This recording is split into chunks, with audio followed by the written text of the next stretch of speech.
lahat na tumayo. Tayo po ay magsisimula sa panalangin at pag-aawitan para sa Panginoon. Let's pray. Lord, salamat po sa araw na ito, Panginoon. Salamat po sa buhay na bawat isa, Lord God. Napatuloy niyo po yung pinapairang sa amin, Panginoon. Salamat po sa araw na ito, Lord God, na kami po nagsama-sama para bigyan ka po ng papulit pagsamba, Lord. And I pray na continue to be the center of this day, Lord God, and of our lives. At sa mga wala pa po dito, kayo po ang mag-guide sa kanila sa pagpunta po nila dito, Lord.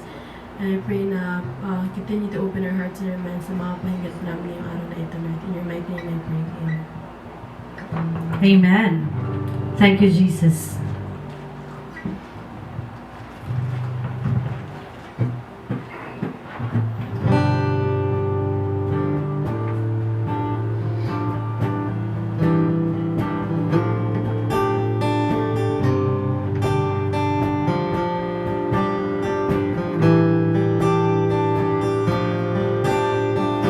Oh dear God, we ask for your favor.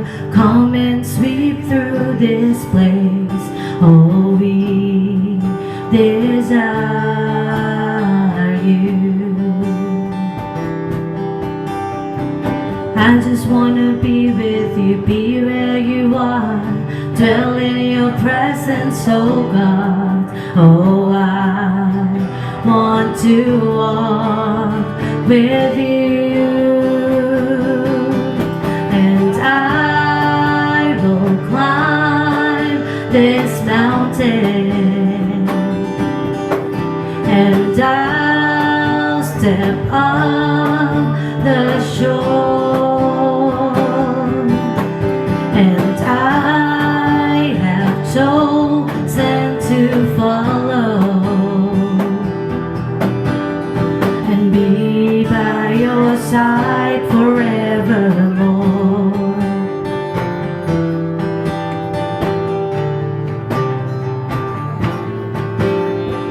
Tell me what you want me to do, Lord God. Tell me what you want for my life. It's yours, oh God, it's yours. Do your will, have your way, be Lord God in this place. Oh, I want your will to be done, and I will climb this mountain, and I'll step off the shore.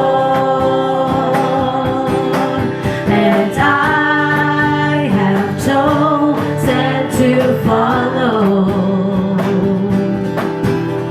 and be by your side forevermore. And I will climb this mountain, and I will climb this mountain, and I'll step off the shore.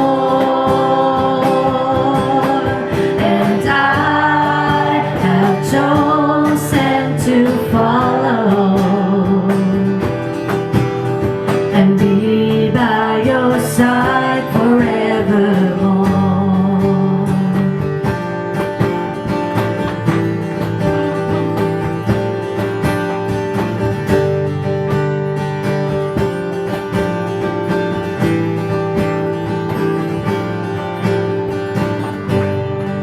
So my heart, Lord, open the eyes of my heart.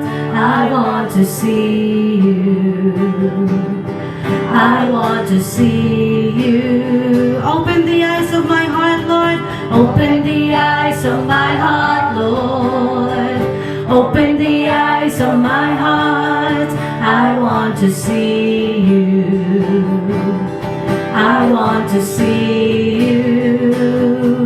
To see you high and lifted up, shining in the light of your glory. Pour out your power and love as we sing, holy, holy, holy. I want to see you. Open the eyes of my heart, Lord. Open the eyes of my heart. I want to see you. I want to see you. Open the eyes of my heart, Lord. Open the eyes of my heart, Lord. Open the eyes of my heart. I want to see you. I want to see you. To see you high and lifted up, shining in the light of your glory. Pour out your power and love as we sing, holy, holy, holy. To see you high and lifted up, shining in the light of your glory. Pour out your power and love as we sing, holy, holy, holy. I want to see you. Holy, holy, holy. Holy, holy, holy. Holy, holy, holy. I want to see you. You are holy, Jesus. Holy, holy, holy. Holy, holy, holy. Holy, holy, holy. I want to see you. You are holy, Lord. Holy, holy, holy. Holy, holy, holy. Holy, holy, holy. I want to see you. To see you high and lifted up, shining in the light of your glory. Pour out your power and love as we sing, holy, holy, holy. To see you high and lifted up, shining in the light of your glory. Pour out your power and love as we sing, holy, holy, holy. I want to see you. We want to see you, Jesus, and we lift you up this morning, Lord God. We will praise you, Lord. Thank you, Jesus.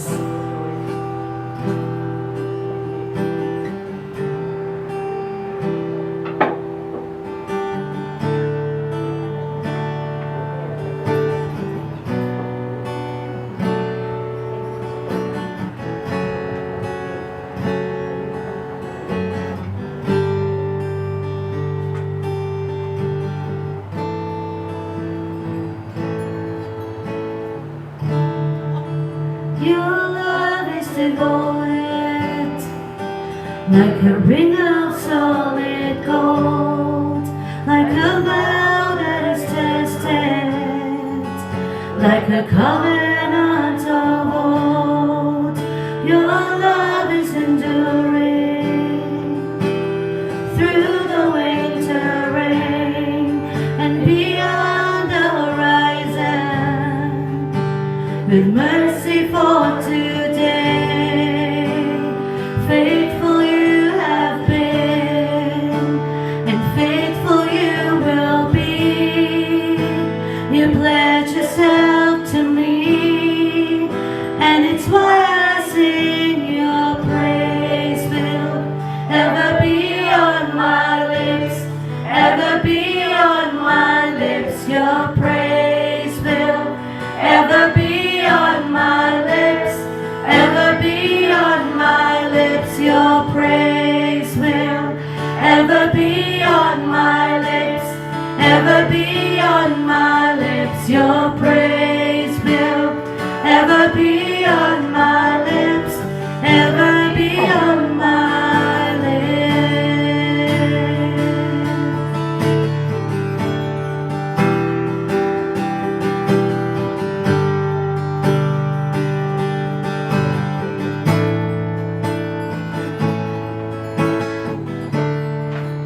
You father the orphan, you kindness makes us whole, and you shoulder our weakness, and the strength becomes our own. Now you're making me like you, clothing me in white, bringing beauty from ashes. For you will have your bride, free of all her guilt, and rid of all her shame, and known by her true name. And it's why I sing your praise will ever be on my lips, ever be on my lips. Your praise will ever be on my lips, ever be on my lips. Your praise will ever be on my lips, ever be on my lips. Your praise will ever be on my lips, ever be on my lips. You will be praised, and you will be praised. With the angels and saints we sing, worthy are you, Lord. You will be praised, and you will be praised.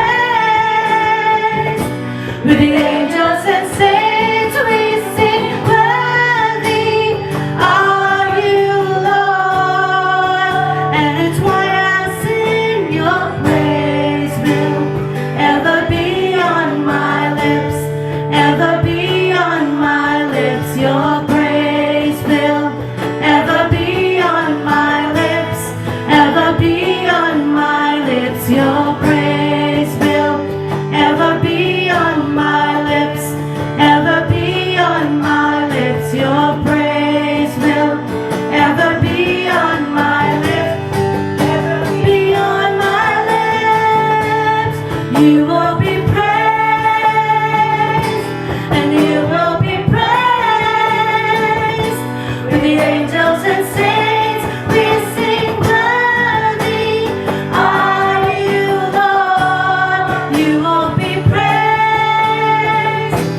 and you will be praised. With the angels and saints we sing, worthy are you, Lord.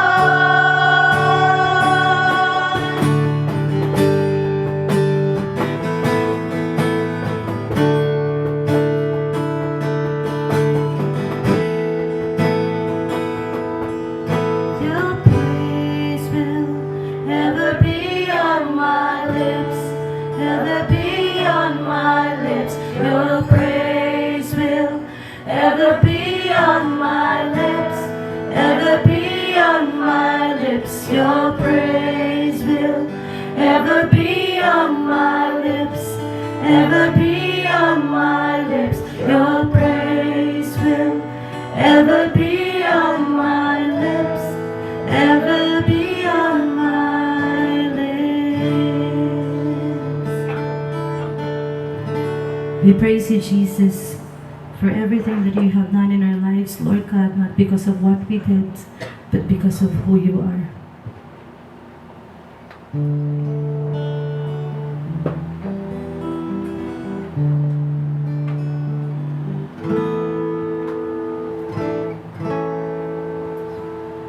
Because of who you are, I give you glory.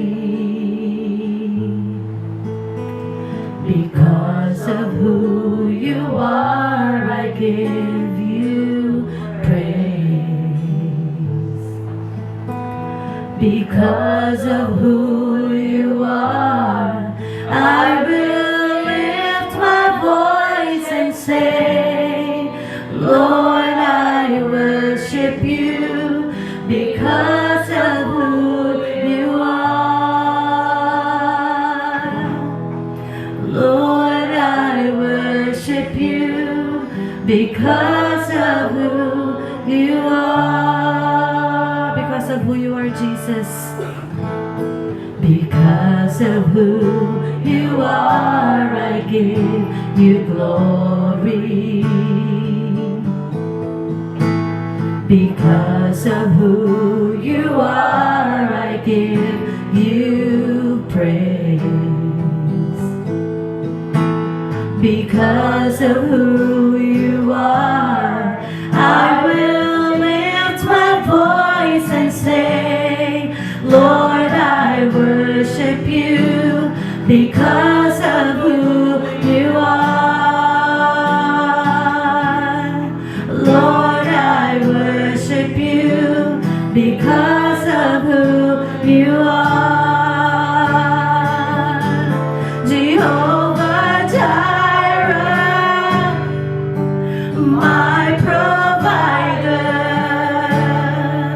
Jehovah Nissi, Lord, you reign in victory. Jehovah Shalom, my Prince of Peace, and I worship you because of who you are. Because of who you are, I give you glory. Because of who you are, I give you praise. Because of who you are, I will lift my voice and say, Lord, I worship you because of who you are. Lord, I worship you because of who you are. Jehovah Jireh, Jehovah Jireh, my provider. Jehovah Nissi, Lord, you reign in victory. Jehovah Shalom, my Prince of Peace, and I worship you because of who you are. Jehovah Jireh, you're my provider. Jehovah Nissi, Lord, you reign in victory. Jehovah Shalom, my Prince of Peace, and I worship you because of who you are. You're my Jehovah Jireh, Jehovah Jireh, you're my provider. Jehovah Nissi, Lord, you reign in victory. Jehovah Shalom, my Prince of Peace, and I worship you because of who you are. Jehovah Jireh, my provider. Jehovah Nissi, Lord, you reign in victory. Jehovah Shalom, my Prince of Peace, and I worship you because of who you are. And I worship you because of who you are. And I worship you because of who you are.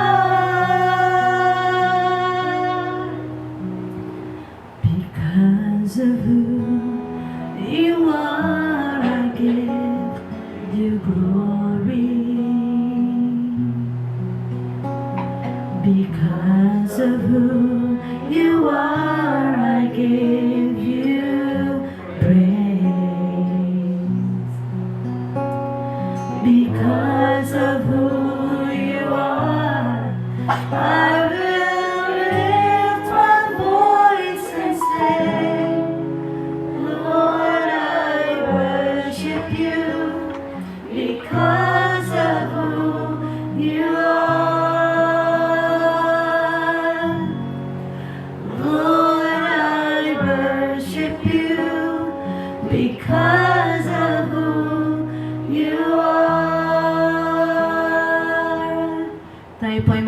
amin, Panginoon.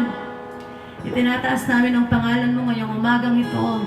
Ikaw ay aming pinupuri, ikaw ay aming sinasamba. Dalangin namin, Panginoon, na ikaw ay aming napapurihan at ikaw ay binabigyan ng kalugudan, Panginoon, sa aming mga awitin, sa aming mga tugtugan, sa buong pusong pananalangin, pasasalamat sa iyo. Patawarin niyo po kami sa lahat ng mga pagkukulang at pagkakasala namin sa inyo. Maraming salamat po sa lahat ng mga bagay na patuloy ninyong pinapahiram sa amin. Tulungan niyo kami, Lord, to acknowledge that everything that we have is not because of who we are, Lord. Hindi dahil sa mga kakayahan namin, hindi dahil sa mga katalinuhan, Panginoon, hindi dahil sa mga kakayahan, kalakasan na meron kami, kung hindi dahil sa iyo. Na ang lahat ng bagay na mayroon kami ay naririto sapagkat ipinahiram mo ang lahat ng ito para sa amin. Tulungan niyo po kami na alagaan ang lahat ng bagay na mga pinapahiram ninyo sa amin, Lord God. Maging ang buhay, Panginoon, namin, ang buhay ng aming mga mahal sa buhay, ang aming mga kayamanan, Lord God, ang aming mga hanap buhay, ang pagkakataon na makapag-aaral, Panginoon, ang pagkakataon na makakain ng 3 beses sa isang araw, ang magkaroon ng bubungan sa aming mga ulunan, Panginoon, ang magkaroon ng hanap buhay na patuloy na nagiging source, Lord God, ng mga blessings ninyo sa amin. Tulungan niyo po kami na mapangalagaan ang lahat ng ito na sa bawat sandali, nahaharapin namin ang mga bagay na ito ay mapapurihan ka. That we may able to glorify you in everything that we do, Jesus. That we may able to give you praise and to give you glory in all of the actions that we do in this life. Lord, we worship you. We praise you, we honor you, and we acknowledge that you are our only God. Thank you, Jesus. In your mighty name we pray. Amen.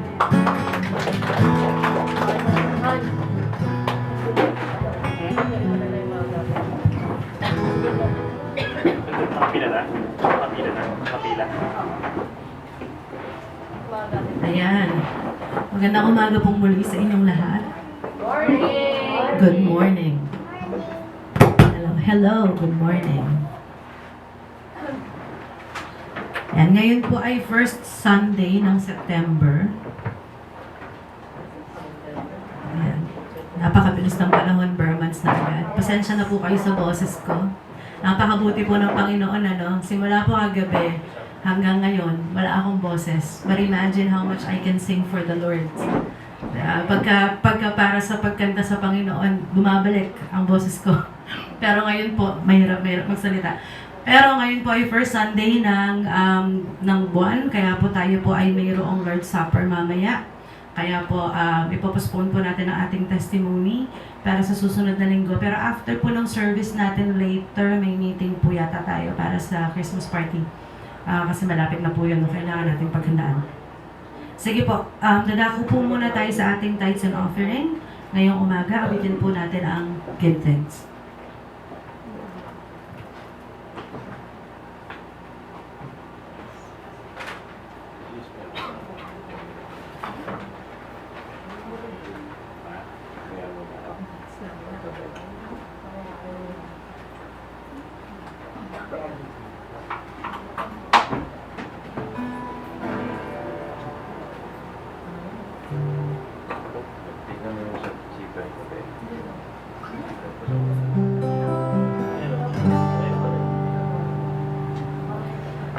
Pagbalik ka na. With a grateful heart, give thanks to the Holy One. Give thanks because He's given Jesus Christ, His Son. Give thanks with a grateful heart. Give thanks.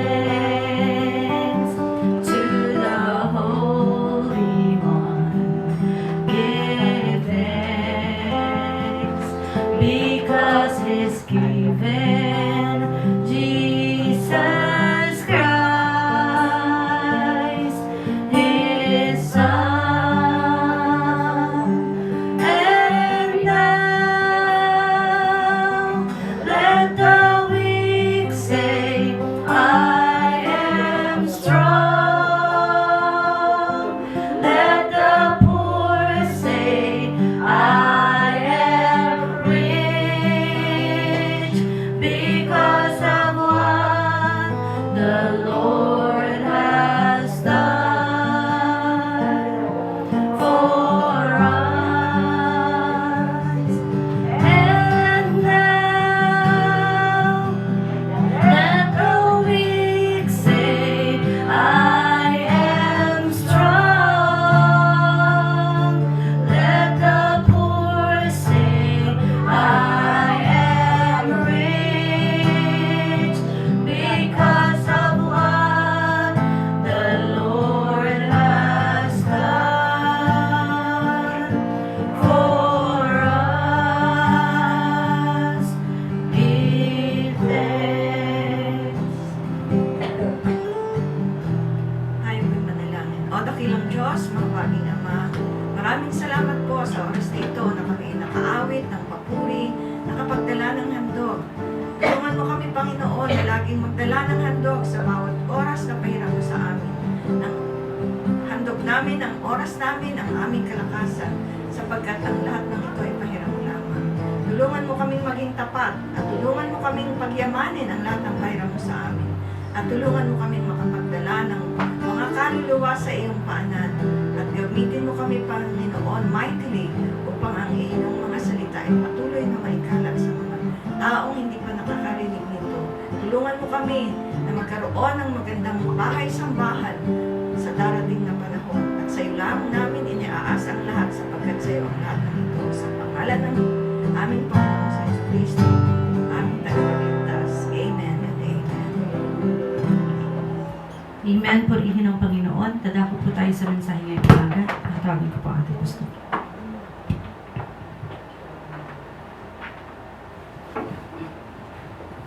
Ayan, good morning po sa ating lahat. Ang bilis po ng panahon, September, first week na agad ng first Sunday ng September. Kaya po may, wag po munang uwi ang lahat mamaya pagkatapos ng service, magpapasurvey lang po ng ating gaganaping Christmas party. At dahil dyan po ang babahagi ko po sa inyong mensahe sa umagang to, pinamagatang gaano ka kaganado sa salita ng Diyos. O sa English, how's your appetite for God's Word? At nakaka-bless po kasi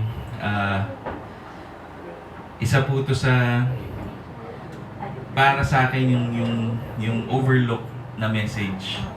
Kasi naalala ko since elementary days pagka nagba-Bible study o yung pangbatang Sunday school sa church, sinasabi na ang Sunday school pangbata, parang malambot na pagkain lang yan, parang Marie, yung pang baby na biskwit. At pag malaki ka na, mag-iiba na ang pangangailangan mo. At dahil po dyan, pinaalala sa akin ng Panginoon na ang salita niya nutritious o napakayaman. Kahit matanda ka na, kailangan mo pa rin. Hiniling ko po na tumayo po tayong lahat at babasahin ko po sa inyo ang ating main verse na matatagpuan sa unang Petro, 2, 1-3. Basahin ko po. Kaya nga, talikuran na ninyo ang lahat ng kasamaan, ang lahat ng pandaraya, pagkukunwari, pagkainggit, at paninirang puri. Gaya ng sanggol, kayo'y manabik sa dalisay na gatas na espiritual, upang lumugo kayo tungo sa kaligtasan, sapagkat naranasan na ninyo ang kabutihan ng Panginoon. Manalangin po tayo. Father God, salamat po sa umagang to. Na binigyan nyo na naman po kami ng pagkakataon para makapakinig ng salita mo, Lord God.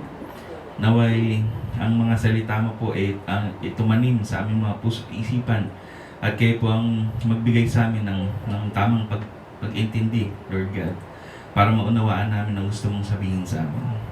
Salamat po sa pagpapaalala sa amin na kailangan namin ng mga salita mo, Lord God, at naisin namin sa puso ng bawat isa na saliksikin ka namin, Lord God, at ang mga salita mo. Ilagay mo po sa aming mga puso ang desire na yun, Lord God, na kailanganin ka namin, at na parang pagkain at hindi kami manlupaypay. Lord God, salamat po at naway maintindihan namin ang kayamanan na walang hanggang kagalingan ng iyong salita. At ipinapanalangin po namin to sa matamis mo pong pangalan, tanging pangalan ni Jesus. Amen at amen. Kakaupo na po tayo.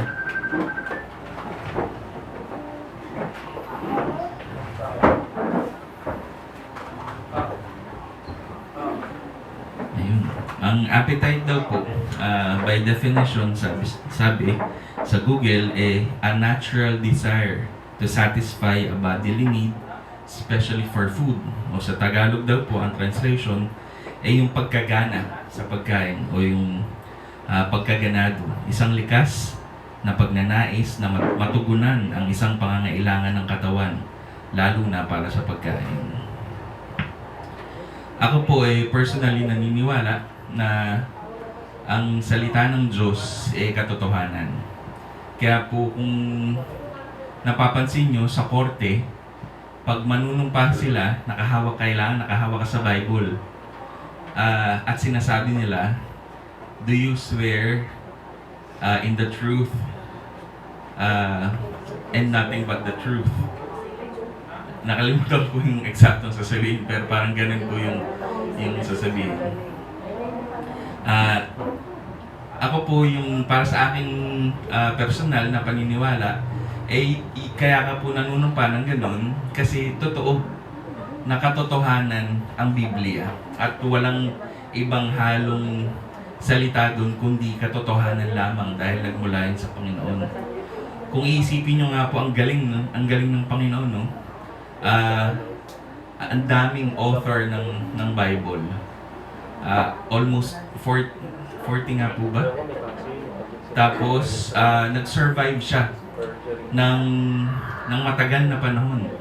Yung pagkakagawa sa kanya, parang 1,500 years bago siya natapos.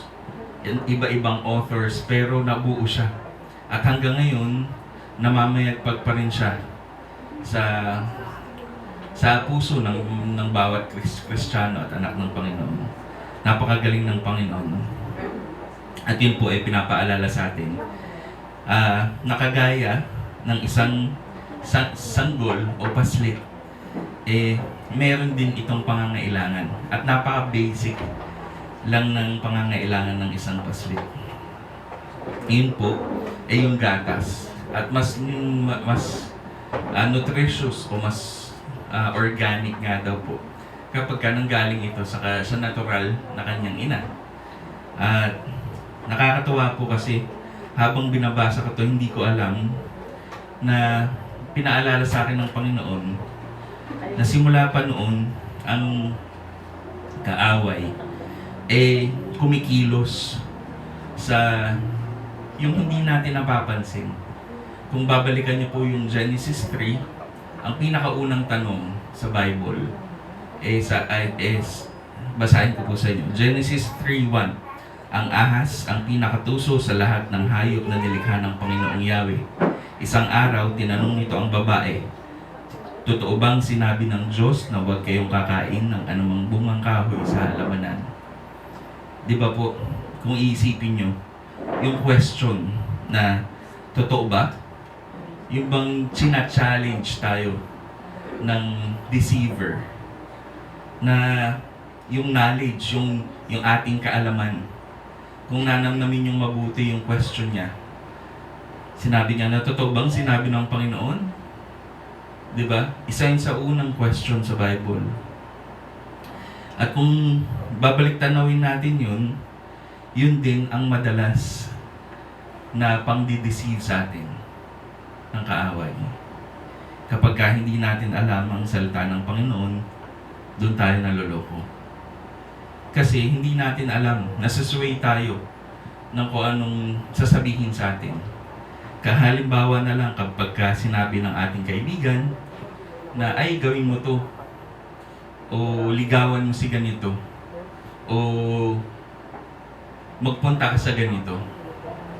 Hindi mo alam na yun pala yung wala kang background idea o wala kang knowledge doon sa iyong gagawin na yun o pupuntahan na yun pala kakapahamak mo na. Kaya dapat tayo alam din natin kung ano ang salita ng Panginoon para hindi tayo maloko ng kaaway. At yun po ang ating basic need. Pangangailangan na parang isang paslit. Sabi po sa mga awit 42:1, kung paanong batis ang siyang hanap ng isang musa, gayon hinahanap ng Diyos ng uhaw kung hinahanap ang Diyos ng uhaw kung kaluluwa. Ang sarap pong isipin na kapag ka nauuhaw ka, wala kang ibang gagawin kundi humanap ng maiinom para ma-quench yung thirst mo. Ganun nga daw po nahuhuli na nalalaman ng mga tribo sa Africa kung saan maghahanap ng tubig. Ang gagawin nila, papakainin nila ng asin yung unggoy, tapos pagka nahuli na nila yung papakainin pa nila ng papakainin ng asin. Hanggang sa hindi na kaya nung unggoy, ang gagawin nung isa sa mga nakahuli, papakawalan niya at susundan niya lang yung unggoy na yun kasi sure na pupunta yun dun sa batisan. At ganun din daw po dapat tayo. Dapat nauuhaw tayo sa salita ng Panginoon. Kung babalikan po natin ang ating main verse sa unang Pedro 2:1-3, ang keyword po dito, dapat nating tandaan, manabik sa dalisay na gatas na espiritual. Yung pananabik o pagkauhaw, magkalapit po ng ibig sabihin. At si Apostol Pedro po na nagsulat nitong librong ito, nagbigay siya ng simpleng pagkakahalintulad o analogy na dapat daw po tayong maging isang paslit o isang bata na nananabik sa gatas. Yung isang bata, kung iisipin po natin, napaka-basic lang talaga ng pangangailangan niya. Yung dumede, matulog, at dumumi. Yun lang po yung kanyang ginagawa sa kanyang buhay baby.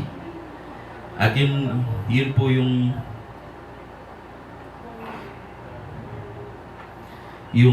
dapat nating tandaan na kapag tayo isang paslik at kung hinahalin tulad nga daw tayo ni Apostol Pedro sa isang paslit, sabi dito sa unang Pedro,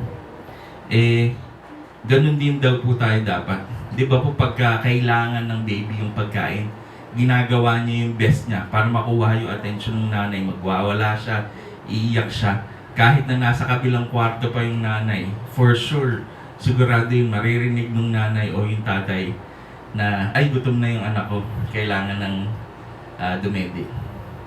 Ay, gutom na yung baby, kailangan ng palitan ng diaper. Ganon din daw po tayo dapat. Yung ating pangangailangan o pananabik sa salita ng Diyos, dapat basic lang sa atin. Yung naka-built-in dapat sa atin na nauuhaw tayo at sinasaliksik natin ang salita ng Panginoon. God-given gift po dapat yun sa atin. Dahil natural, anak tayo ng Panginoon. Kaya kung tayo hindi nananabik sa salita niya, mag-isip-isip po tayo. Totoo bang anak talaga tayo ng Panginoon? Kahit na busy, ang napaka-busy ng buhay, walang pakialam ang baby na may dumaang tren, kumulog, kumidlat, kahit ano pang mangyari sa kanyang environment. Basta kailangan niyang dumede.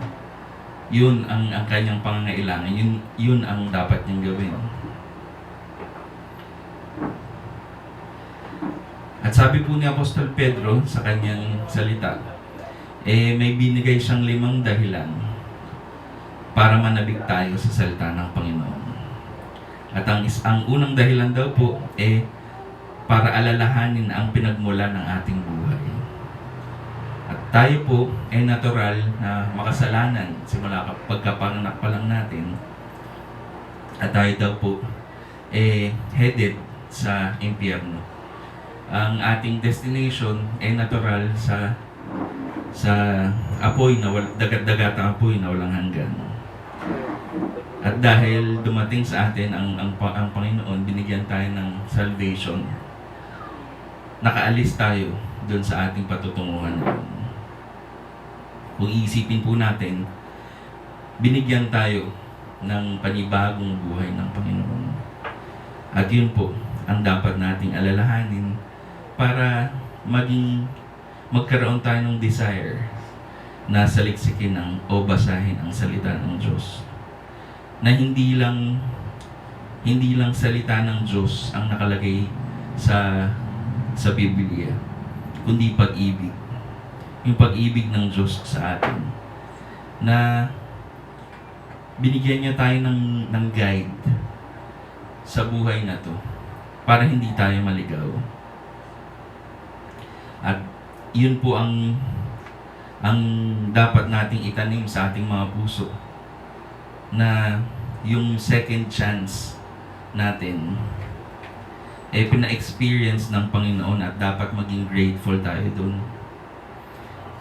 Sabi po sa Filipos 2:16, habang ipinapahayag ninyo ang salitang nagbibigay buhay, sa gayon, sa araw ni Kristo, ay maipagmamalaki kong hindi nawalan ng kabuluhan ang mga hirap at pagod ko sa inyo. Kung isipin po natin yung salitang nagbibigay buhay, ang keyword dito sa Philippians 2:16. Sabi din po sa Hebrews 4:12, ang salita ng Diyos ay buhay at mabisa. Mas matalas kaysa anumang tabak na sa magkabilay may talim. Ito'y tumatagos maging sa kaibuturan ng kaluluwa at espiritu, ng mga kasukasuan at buto, at nakakaalam ng mga iniisip at binabalak ng puso.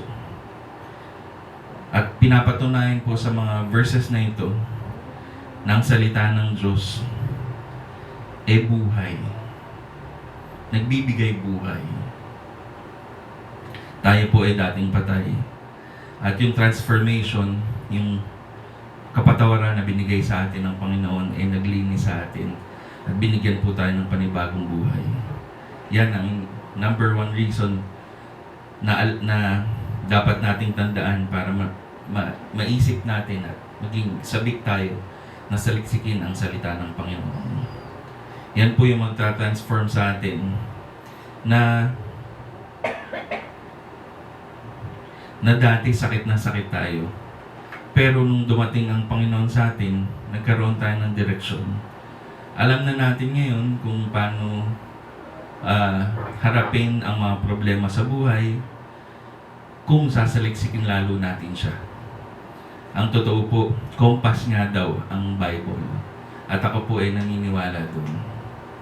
Kapag nararamdaman ko na naliligaw ako, bubuksan ko ang aking Biblia o bubuksan mo ang iyong Bible app at hingin mo sa Panginoon, mag-pray ka. Lord, anong gusto mong sabihin sa akin sa pinagdadaanan kong ito? Sigurado, papakita sa'yo ng Panginoon yung verse at maiintindihan mo na kumikilos ang Panginoon sa salita niya. Hindi po sa siyensya o sa pag-aaral ng psychology na maiintindihan natin na totoo at buhay ang Panginoon. Kung babasahin lang natin ito, maalala natin na ang buhay na ito, ang salita na ito ay nagbago sa ating buhay. At ang ikalawang dahilan para manabik tayo sa salita ng Diyos alisin ang iyong kasalanan o inaalis nito ang ating kasalanan. Pinapaalala sa atin na ginawa tayo ng Panginoon na perpekto. Ako po madalas naniniwala ako na hindi ako perpekto. Pero sinasabi ng Panginoon na perpekto tayo dahil yun ang ginawa niya sa atin. Nakaka-bless po kasi may isang analogy akong napakinggan sabi, tayo daw po, parang glove. O yung panglagay sa kamay. Ginawa daw po tayo sa imahe ng Panginoon. Yung imahe ng Panginoon yung kamay.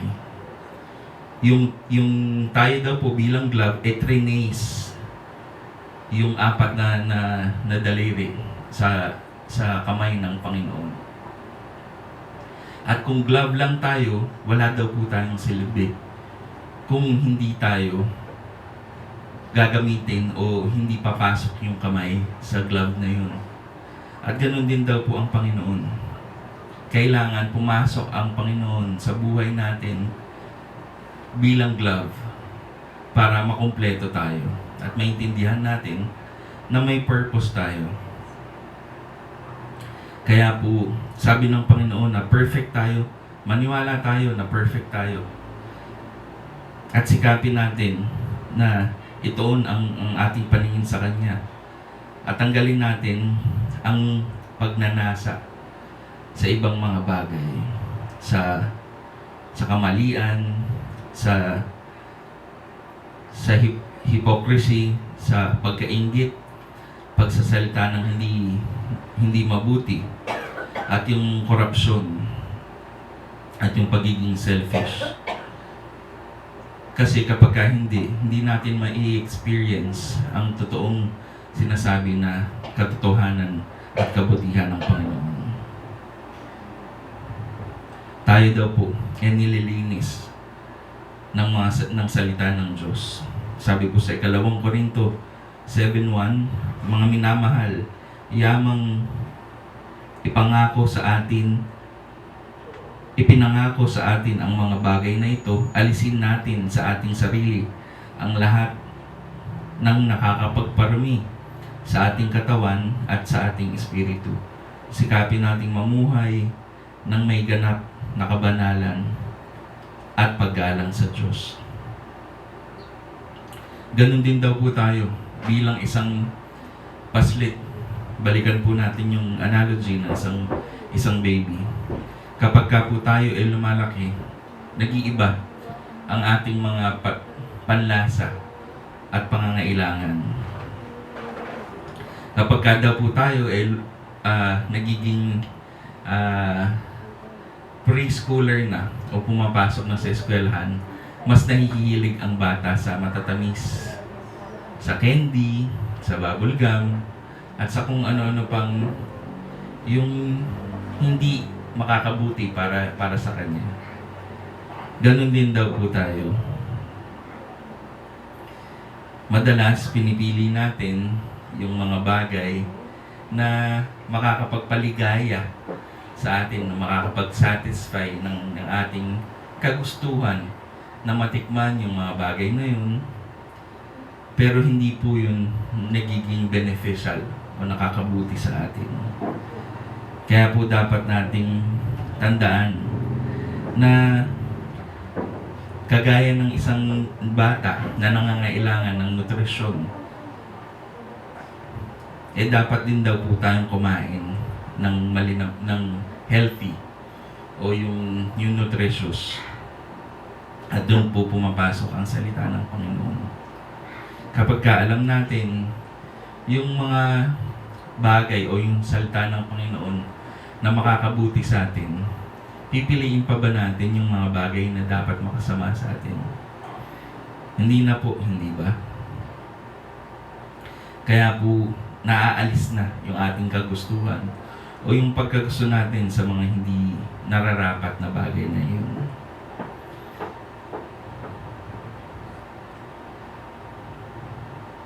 Kaya po, kung nanaisin lang natin na palagi na kumakain ng salita ng Panginoon, lilinawin po nun ang ating puso't isipan. Yung mga bawal na pagnanasa, unti-unti nang nawawala. May experience natin na ninanais mo na magbasa at makipag-usap sa Panginoon sa pamamagitan ng panalangin at pagbabasa ng Biblia. Kaya po tayo dapat patuloy na sinasaliksik ang Panginoon para maintindihan natin na tayo isang makasalanan at ang Diyos lang ang nakakapaglinis at nakakapagbigay sa atin ng kaayusan. Dako po ako sa ikatlong dahilan para manabik tayo sa salita ng Diyos. Aminin mo ang pangangailangan para sa katotohanan. Kailangan daw po nating i-admit, sabi ni Apostol Pedro, na may pangangailangan tayo sa katotohanan. Yung bang pag-admit, may kalaki po yan na humility, o yung pagpapakumbaba, na hindi natin kayang maabot ang lahat ng ating pangangailangan. Kagaya ng isang baby, hindi niya kayang mag-produce ng milk. Kailangan niyang humingi o umiyak at magbigay ng atensyon, kunin ang atensyon ng kanyang nanay para bigyan siya ng gatas na yun. Kaya po dapat ganun din tayo. Yung magkaroon tayo ng pagpapakumbaba na kailangan natin ng Panginoon sa ating buhay, lalo na ang kanyang salita.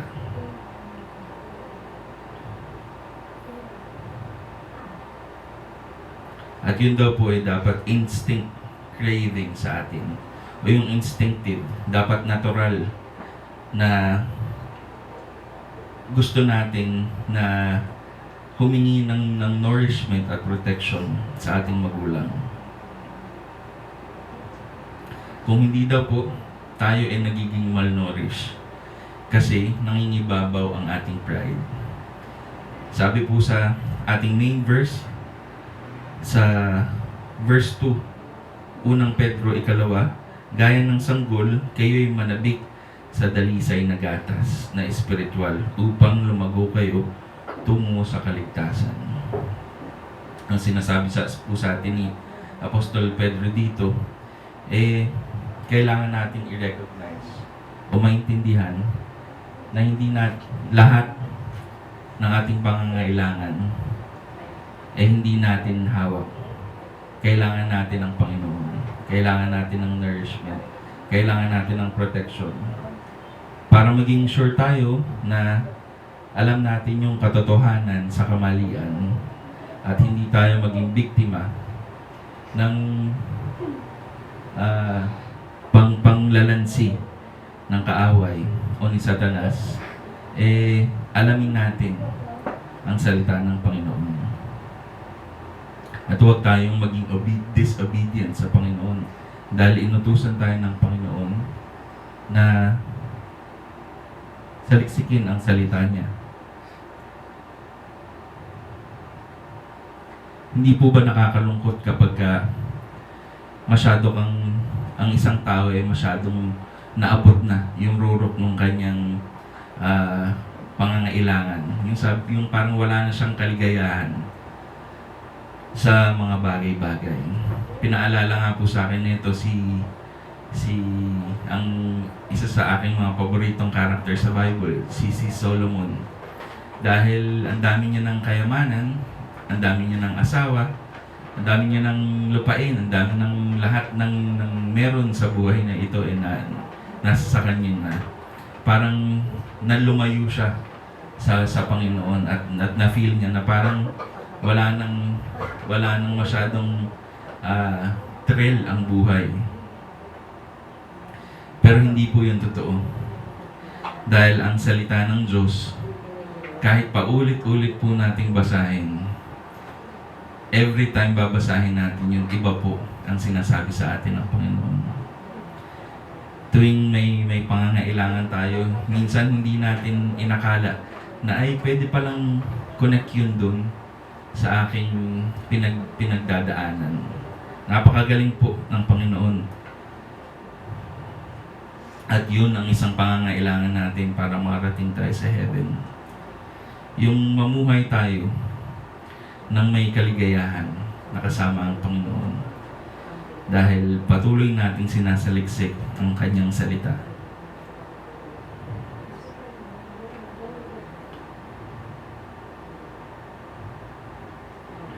ang pang-apat po na dahilan para manabik tayo sa salita ng Diyos, yung naisin ang iyong paglaki. O yun daw pong kagustuhan mo para mag-grow. At yun po, makukuha natin sa nourishment ng salita ng Diyos. Kung tayo paslit, yun yung gatas ng ina, ng ating ina, ang ating main na kailangan para tayo lumaki. At para daw po tayo maging malakas at effective at fruitful, patuloy nating kailanganin ang gatas ng ating ina o ang salita ng Panginoon. Ang pagyabong ng ating pag-intindi na pang-spiritual, doon natin naiintindihan na ang sagot sa mga problema sa buhay yung pagiging masaya mo sa Panginoon. Yung alam mo na ginawa ng Panginoon yung mga bagay na yan kasi may purpose ang Panginoon. Mas naiintindihan mo na hindi pala to by chance lang o dumating lang dahil sa pagkakataon, kundi niluto ng Panginoon para dumating doon sa point ng ganun.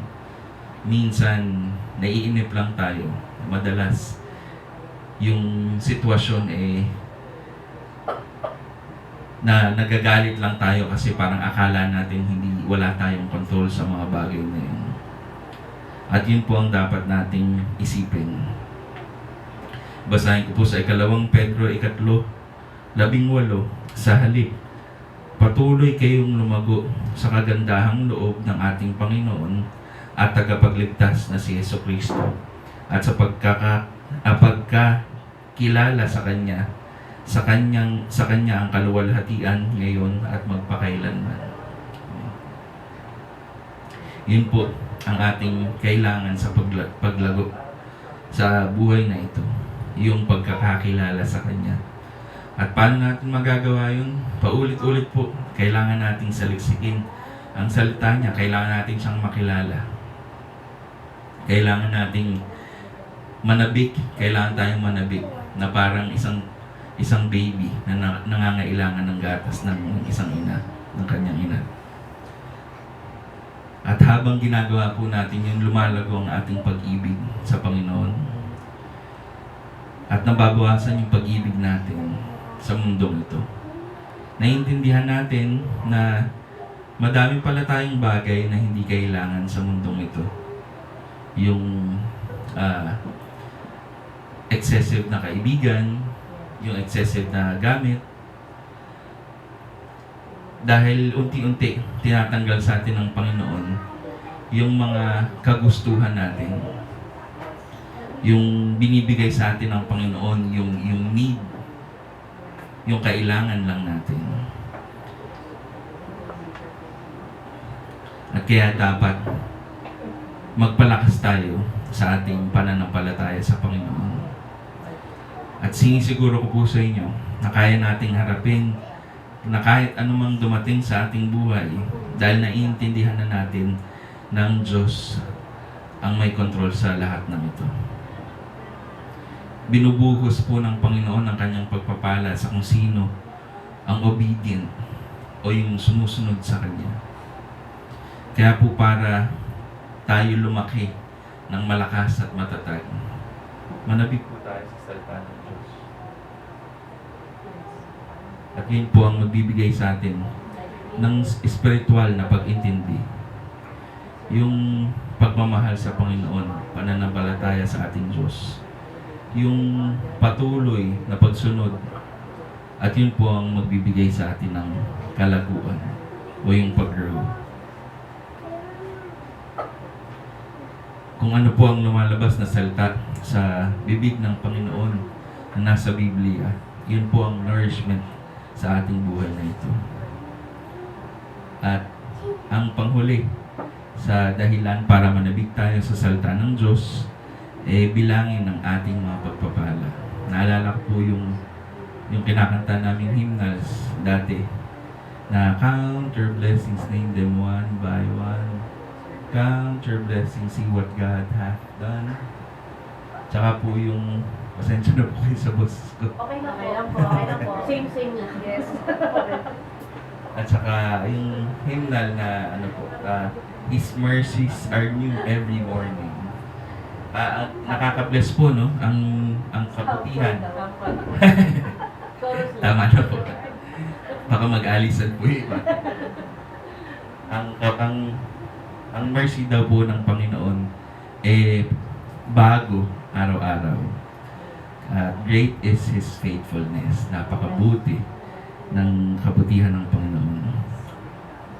Kaya po tayo pinagpala ng spiritual blessings sa buhay na ito sa pamamagitan ng Biblia na binigay sa ating kompas ng Panginoon na ang Biblia. Kaya po dapat sa ating alaala o sa ating memory, lagi nating alalahanin kung ano ang pinahiram o binigay sa atin ng Panginoon. Bilangin natin, hindi yung naghahanap tayo ng kung ano yung wala sa atin. Minsan iniisip natin, ay gusto kong mas magandang kotse pa sa meron na to. Pero hindi mo alam yung palang kapitbahay mo o kakilala mo gusto lang makalakad kasi invalido siya. Kaya po maging maligaya tayo at alalahanin natin na napakabuti ng Panginoong Diyos sa ating buhay. Yung mga blessings natin, bilangin natin. Kung hindi po tayo makahanap ng kaligayahan dun, makinig tayo sa testimonials ng iba.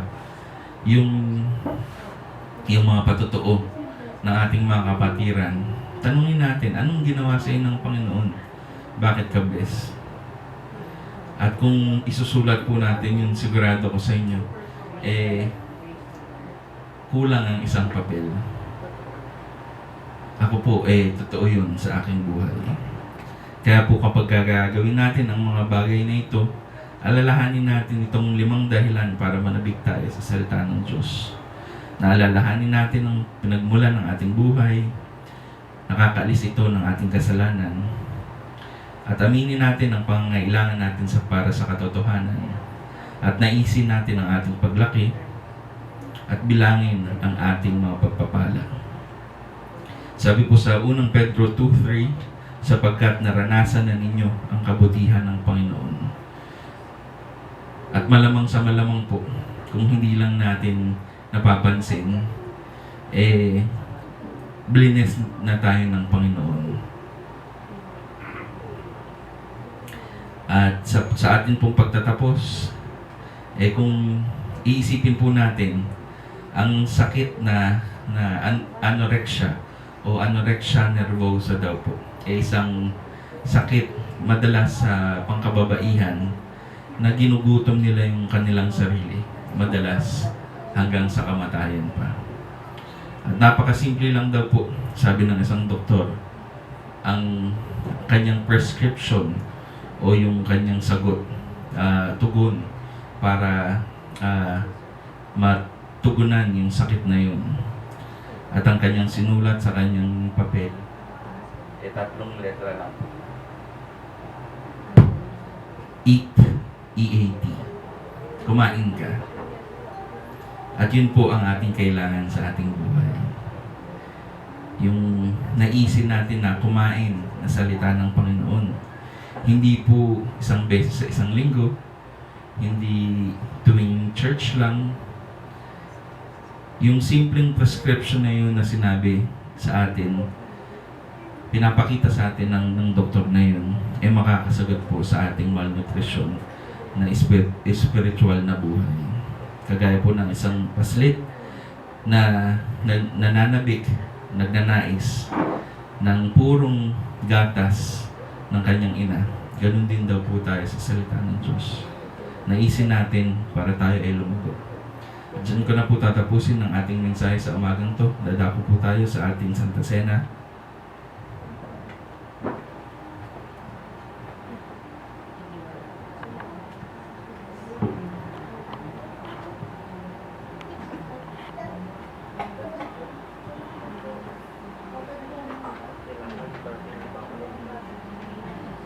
po'y manalangin. O dakilang Diyos, maraming salamat sa oras na ito na muli namin aalalahanin ang iyong sakripisyo doon sa krus ng Kalbaryo upang kami magkaroon ng kaligtasan. Salamat, Panginoon, sa simbolo ng tinapay na iyong katawan na napako doon sa krus ng Kalbaryo. Linisin mo kami, marapatin mo kami lalahanin ang iyong sakripisyong ito sa pangalan ni Jesus. Amen. Panginoon, maraming salamat po sa pagkakataon na alalahanin namin muli ang lahat ng mga dahilan, Lord, kung bakit po kami naririto ngayon at nagsasama-sama para sa iyo. Tulungan niyo rin po kami na maintindihan namin ang tunay na ibig sabihin ng mga pag-alalang ito at na kami po, Panginoon, ay patuloy na maniwala, magtiwala at sumunod sa iyo. In your mighty name we pray. Amen.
Kung lahat po ay may ostya at kopa na, taas po natin ang ating ostya.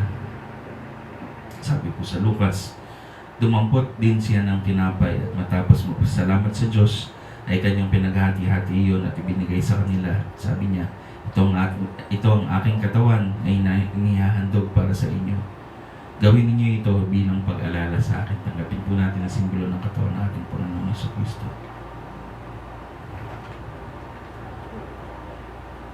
Taas naman po natin ang ating kopa.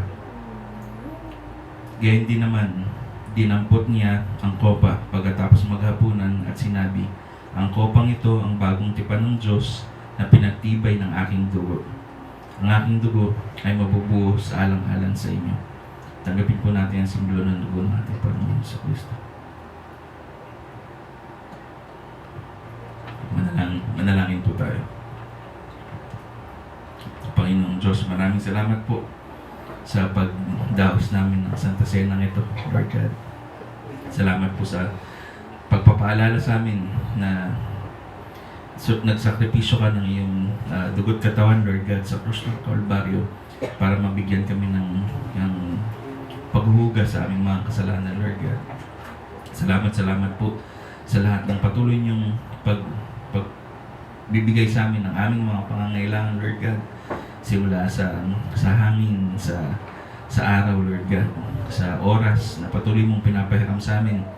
Naway, tulungan mo din po kami, Lord God, para maibalik ito at mabigyan karampatang kaluwalhatian, Lord God, ang aming mga buhay para sa iyo, para mabigyan ka namin ng kapurian. Salamat po sa patuloy niyong paggabay sa amin, Lord God. Salamat din po sa aming natapos na gawain na ito. Naway kayo po ang patuloy na mag-ingat at magpala sa amin hanggang sa aming pag-uwi sa aming kanya-kanyang tahanan, Lord. Kayo po ang tanging Diyos na makapangyarihan at itinataas po namin ang inyong pangalan sa matamis po pong pangalan, tanging pangalan ni Jesus. Amen at amen. Dadako po tayo sa ating doxology. Hinilig ko po na tumayo po tayo lahat.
nasa langit, ang biyaya at patnubay ng Panginoong Jesucristo at ang patnubay at gabay ng Santong Espiritu ay sumaatin po nawa.